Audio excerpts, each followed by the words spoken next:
The Nebraska Cornhuskers just made another big move. Let's talk about it. My name is Aaron. I'm Paul. And we are the Big Ten guys on the daily, pushing out Big Ten comment, rumors, insights, analysis, whatever, right here. Paul, tell them what to do. Hit that like button, hit that subscribe button, and get those alerts on. If you're a fan of a Big Ten team, this is a channel you don't want to miss out on. Don't miss out. And if you don't hit that like button, we're going to send you back to the Big 12. I'm joking. We're not going to do that. We wouldn't do that. We would never do that. We wouldn't do that to you guys. Anyways, big news for the Nebraska Cornhuskers. Paul, take it away. So not a lot of people talking about this yet, but they just stole a recruiting staffer from the school I'm a big fan of, Michigan. Goes by the name of Anthony Johnson. Now, a recruiting staffer seems like a small thing, and he was only at Michigan for 2 months, but I'm going to tell you why this is a huge move for the Cornhuskers. If you have followed Michigan at all on the recruiting trail, look it up. You can double check what I'm about to tell you. They are on a ridiculous recruiting tear for the defensive line. They have gotten, I believe, 5 high-end 4-stars in the last month or two while Anthony Johnson was there. And not only that, they've been pumping out. And they had 2 defensive linemen taken in the first round this year. They had Hutch a year or two before. They have been pumping out elite D linemen left and right. Rashawn Gary back in the day. A lot of big time. Yes.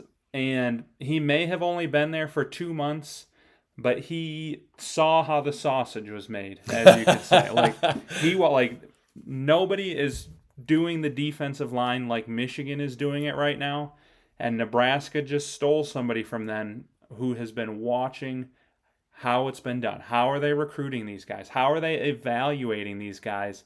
And seeing, Mason Graham was not a 5-star, but he ended up as a top 5 pick. Yep. He learned the secrets of how Michigan evaluates, how Michigan develops, how Michigan coaches on the D-line. And now that kind of intel is now in the Nebraska locker room. And Paul, more specifically, who was one of the big-time recruiters at the University of Michigan, if you want to touch on that? So they got Lou Esposito is his name. He just came from Western a couple years ago, but 247 Sports rated him as the number 4 recruiter in the entire country, regardless of position. They have him as one of the best, and that is directly who Anthony Johnson was working underneath. So that sounds good to me. Yeah, that's a good get. That's a good, really Tough good get. loss for the Maize and Blue. That's a good one for Nebraska. As a Michigan State fan, I would have loved to have an Anthony Johnson come on over from Ann Arbor to East Lansing. But more specifically on Anthony Johnson, his last year, so he played at Youngstown State, went to Pitt his final year, transferred there, unfortunately had a career-ending injury after the first game.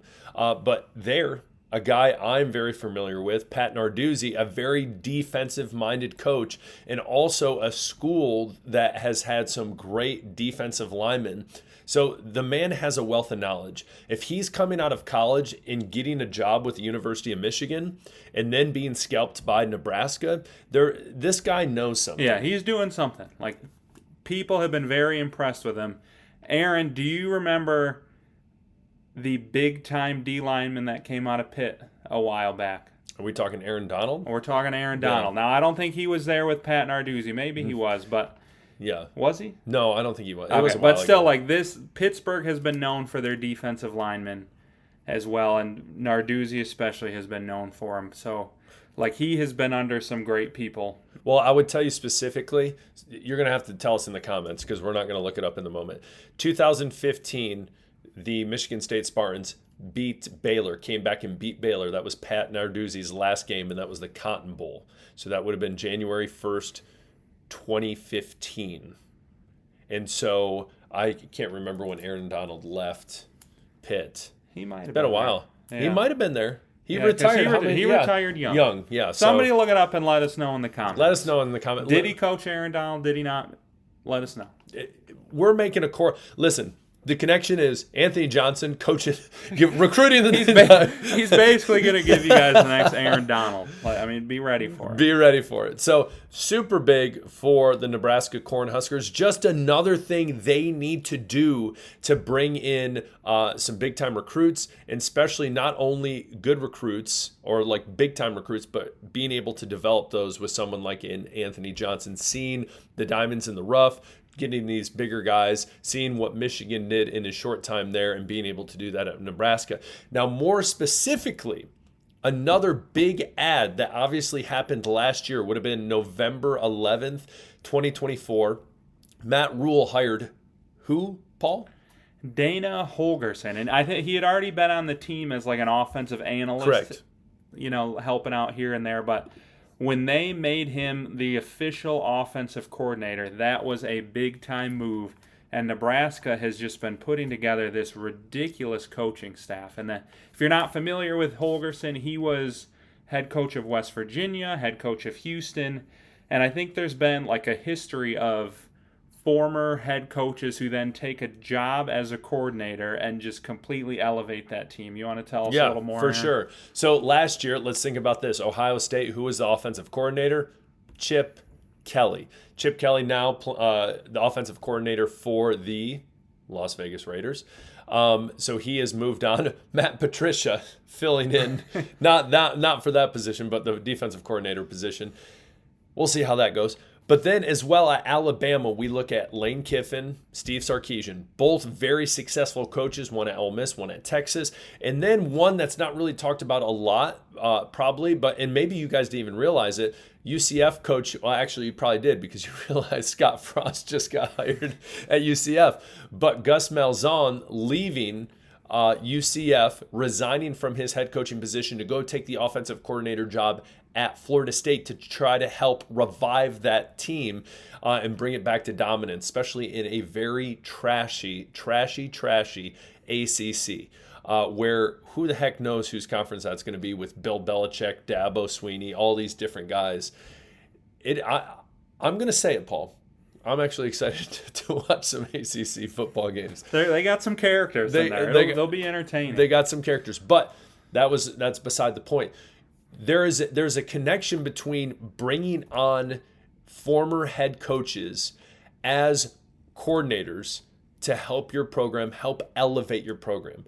Again, we read the comments. We see a lot of Nebraska fans. We've noticed they're one of two things. They're either super high positive, hey, this is the year, or they're like, nope, it's going to be like every other year. We're gonna underperform. It's going to be frustrating. But again, you got to see all the things Nebraska are trying to do to make the stars align. Specifically, we look at Hogerson, his time at Houston. Offense is very fun to watch, even when he was at West Virginia, a ton of fun to watch. But specifically, you look, we're going to compare 2021, where they went 12-2, to the year or last year's Nebraska's offense. So specifically, 36 points per game. Then we jump down to passing yards. Passing yards, let's just say 3,800. And so you look at that and you're like, okay, 32 passing touchdowns, just under 2,000 rushing yards. And then we jump over to the Nebraska Cornhuskers. Not even 24 points a game on average. Passing, not even 3,000, just a nick under there, and not even 2,000 rushing yards. So right there, and you might say, well, Aaron, that's one of the best teams he ever coached. Well, let me tell you this. He had a no-name quarterback. He had Tank Dell, who literally did not do anything during the season. Clayton Tune. You can't tell me you know who Clayton Tune is.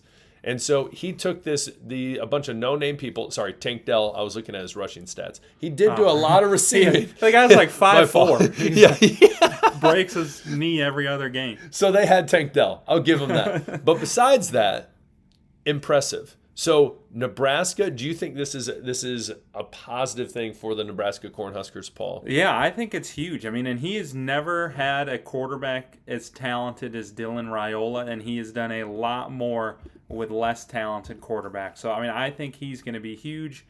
I mean, Nebraska is assembling one of the best staffs in the country, both on the field and recruiting. And I think you're finally seeing them do things the right way.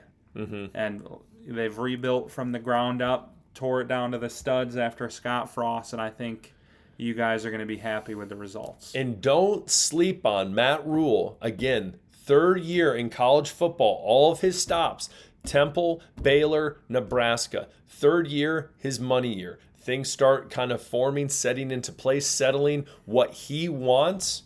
I really think, I'm not just saying this. Again, we did a video on Wisconsin. It was not good. I'm a Michigan State fan. I literally was like, I hope we get 6 wins because they're not looking great. Nebraska has the pieces. The question is, can they get over the hump? I think they can. Also, too, sorry, we had some technical difficulties. Again, here's the Houston stats right here. And then obviously jumping over to the Nebraska stats. So, yeah, lot of good things for the Cornhuskers this year, Paul. Any final thoughts? I just get excited, Husker fans. You guys have been through some tough times. Like, we've had some good laughs. Not gonna lie, like that 3-9 team that Best lost ever. every game Best by ever. 1 point. It was ridiculous. Like, you guys deserve some good football, and I think you're finally gonna get it. Stars are aligning. Good schedule, good quarterback, good coaching staff. A lot of potential. Yeah. A lot of potential. You got to believe. You got to believe. And also, we've never been to Lincoln, so if you want to send us tickets and we'll come hang out with you and tailgate for a game, we're love down. it. Yeah, Let we'd us love know. Hit us up in the comments. We'll talk later. Hit that subscribe button on the way out. Peace. See ya.